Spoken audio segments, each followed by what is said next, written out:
আজকে আমি আপনার লিগা লইয়া হাজির হয়েছি শীতল দিয়া কচু শাক। কিতা কইতা মতো মজার একটা রান্না, কিতা কইতা মতো টেস্টি একটা রান্না।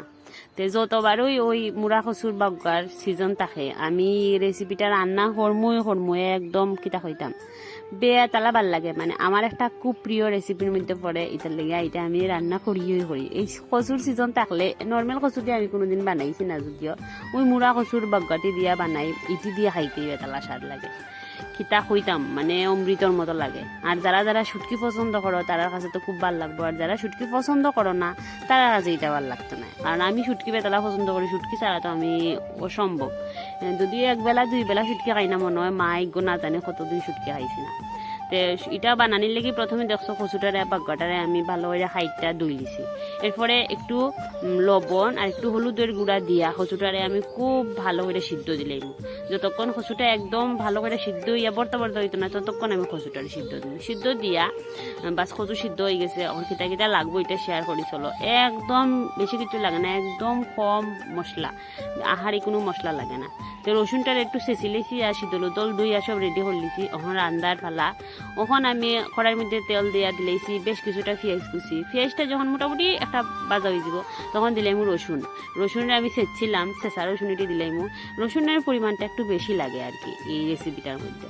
দিয়া রসুনটা যখন মোটামুটি একটা বাজা হয়ে যাব তখন দিলাম আমি শীতল দিয়া এটারে অনেকে চেপা শুটকি হয়, কিন্তু আমরা সিলটি ভাষা এগুলি শীতল হই ইটি আর কি।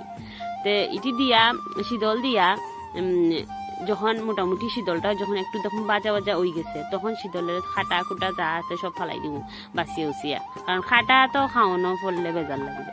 এরপরে একটু জল দিয়া এটার মধ্যে দিলাম কাঁচা মরিচ, হলুদের গুঁড়া, আর দিলাম আমি শুকনা মরিচের বাটা দিয়া শুটকি বানাইমো। আর জাল হইতো না, এটা তো হইতো না, শুটকি একটু জালে জুলে হইলেই ভাল লাগে খাইতে।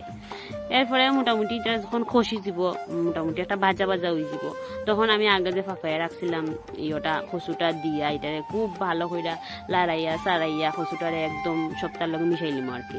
এরপরে এটার মধ্যে স্বাদ মতো লবণ দিয়া ওখানে হয়েছে ভাজির ফালা। ওখানে আর কোনো খাম নাই, যতক্ষণ এটারে লাড়াইয়া বাজার যাইব ততক্ষণ এটা ভাল লাগে।